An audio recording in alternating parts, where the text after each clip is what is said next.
Hi there. Today we are making garlic bread, two different ways. Last week we made cornbread, which we often have as an accompaniment to a soup or a stew.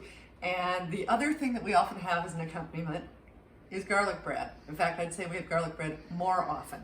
But we do it two different ways depending on what it is we're having with the calorie count and the other. Yeah, it is. How rich is the thing we're having it with, right? So if we're having, say, something like chili that isn't super rich, doesn't have dairy in it, that kind of thing, then we might go for the more deluxe version.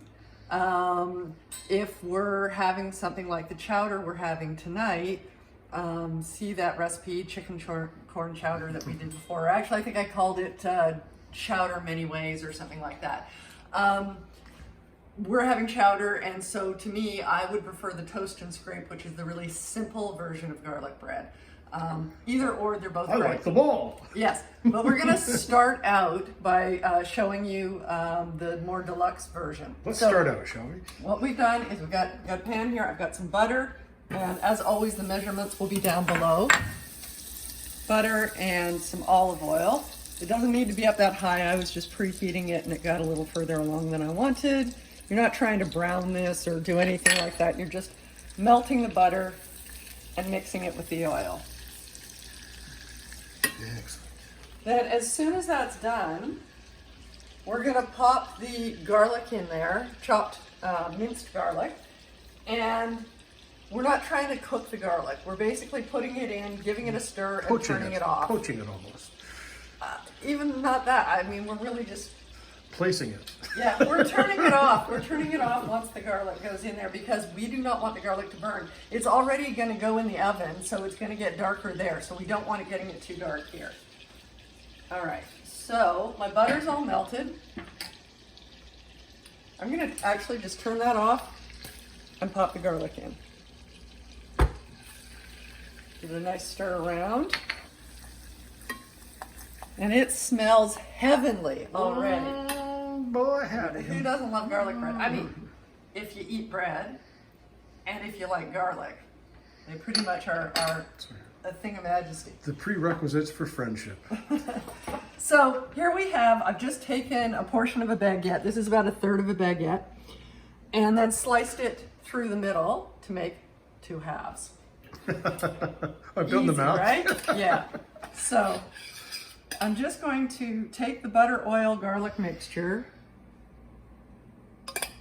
and try to do half on each side, moving it around to the various different bits of bread to try and cover them. Now, this amount of butter and garlic, this is to Rob's taste. Let's just say that. I would make a leaner version of this, but I have to admit that it is absolutely fabulous, but it is kind of decadent. So again, I would do this. Good. I eat this, if I eat smaller pieces of it than he does. Only on the high holidays. And I eat it, with leaner foods. Okay. I thought you said with wiener foods. No wieners here. Speak for yourself. All right, so there we go. Oh, that was gorgeous. It smells fantastic. It does, doesn't it? And what's the next step, Laurel? Right, so we are going to sprinkle on some, 2 things actually. We're going to sprinkle on, in this case we have parsley. Last time we made it, we happened to have basil that was in the garden that was about to go because the weather was changing. So we used basil instead. Parsley, cilantro, basil, whatever you have, or not at all. That's also okay. So I'm going to start with that, and I'm going to sprinkle. It's just chopped, right?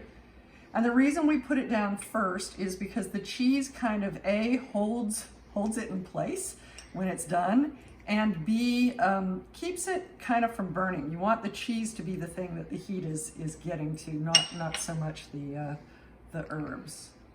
Just gonna... Yep. There we go, something like that. And then we've got the cheese here. And that's Parmesan Reggiano. Yes, this is Reggiano. You could use Pecorino.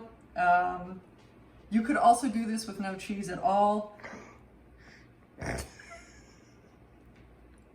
We have done that many times. So you do you. You do what you have and what you like. Because if you don't like it, you're not going to eat it. And then what's the point of making it, right? Do you season it otherwise? Or? Yes, I'm going to actually put some salt on. And some pepper. Again, those are optional. I'm not doing a huge amount of salt, certainly not as much as Rob would, partly because the cheese is pretty salty. Our butter is unsalted. If you're using salted butter, you might want to skip the salt or add it afterwards when you've discovered whether that's what you like or not. Everybody has a different level of salt happiness. Well, I'll just take that now. No, you won't, because it's not ready. So I'm going to put this into our oven that's been preheating, and like I said, all the details down below. And we'll get started on the second one, okay, while that's in the oven. You need to keep a bit of an eye on this.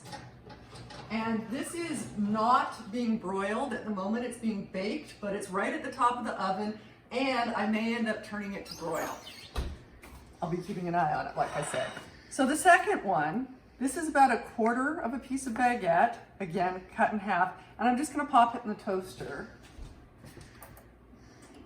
We happen to have a toaster oven, it works well for that. If you don't have a toaster oven, you can use your oven for this and put it on broil. And what you're looking for is just getting the baguette, the cut bits, nice and toasty brown. And when it comes out, all we're gonna do is we're going to rub a clove of garlic that I've cut in half. Rob doesn't do it this way, he uses the whole clove of garlic, but we know he's wrong, right? I cut it in half because the oils are on the inside bit. I guess his point, because I do try to see his point, is that as you rub it, it starts to fall apart in your fingers and therefore the oils are released. But my feeling is if you cut it in half, then you're immediately attaching sort of the oils to the bread as you rub it. So the toast comes out, we rub it, we then sprinkle a little bit of olive oil over and then add some salt and or pepper, and boom, that is your sort of toast and scrape, the lean version. Yeah. And I don't use butter for this. This is just olive oil. Sorry? The important thing is just to rub it. Is to rub it. It's to get the yumminess of the garlic onto the bread. And the only way to do that is to give it a good thorough rubbing. There's no shame. So no shame in a good thorough rubbing. Yeah. So I'm hoping that you won't need to go out and go to your local Safeway or whatever and buy that loaf of bad white bread that's been partially sliced through with like margarine and garlic powder in it, because there are better things and it is quick and easy, and this is real food, and that really isn't. This must be almost ready to go. It is. I think we're pretty close. So that's not quite fully toasted yet.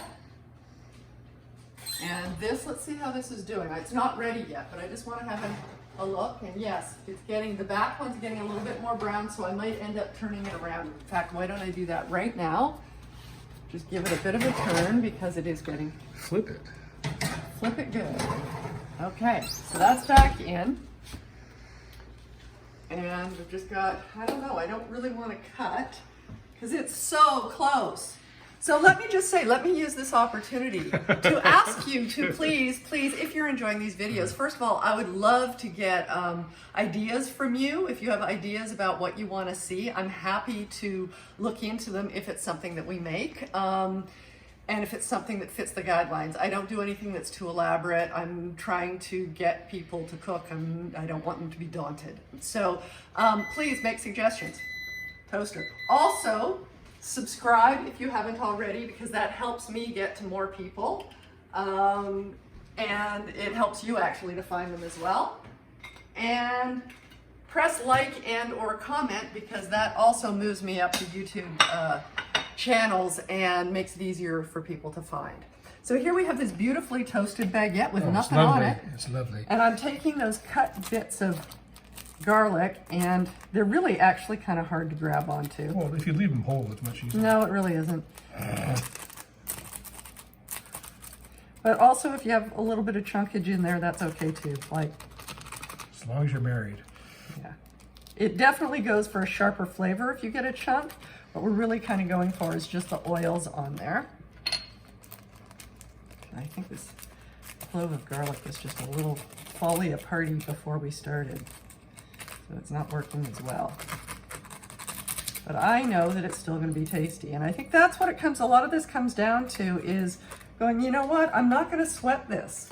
I could either cut another clove of garlic if I felt that this wasn't cutting it, or you know what, I can go, okay, so maybe there are chunks of garlic in this one. I think there's plenty of garlic flavor in there Yep. going on, so I think you're good. So then I'm just going to take our handy little olive oil thing here, and I'm going to do a drizzle. And then I'm going to use some salt. And I'm not going to pepper that. I think that that's beautiful just as is. So let's go back and have a look at the other one. Ooh, it's getting there, hey? Yes, it is. It is pretty close. You know Couple what? of minutes on the broil? Yeah, I'm going to turn that to broil. So yes, suggestions would be awesome. Comments are always welcome. Got plenty of those. What else did I want to say about garlic bread? There are other ways to zhug this up. I mean, you could certainly add, if you recall the video we had for zhug, that you wouldn't want to cook it, but after that came out, Oh, that'd be great. a little bit of zhug or harissa, which you can buy in jars and tubes and stuff. Za'atar, which is a spice blend that we made, or that we bought, that we used in, I think it was the hummus recipe. That would be great over top of this. And this is such a flavorful, easy way, like to goose up a bean dish or something really Yeah, simple. if you're making a stew or a soup, beans, chili, whatever, that kind of thing, having a side like this that you can just give it extra oomph, and it's quite lovely. So I think we're probably there. The broil works pretty quickly. Look at that. Aren't they beautiful? It's very nice.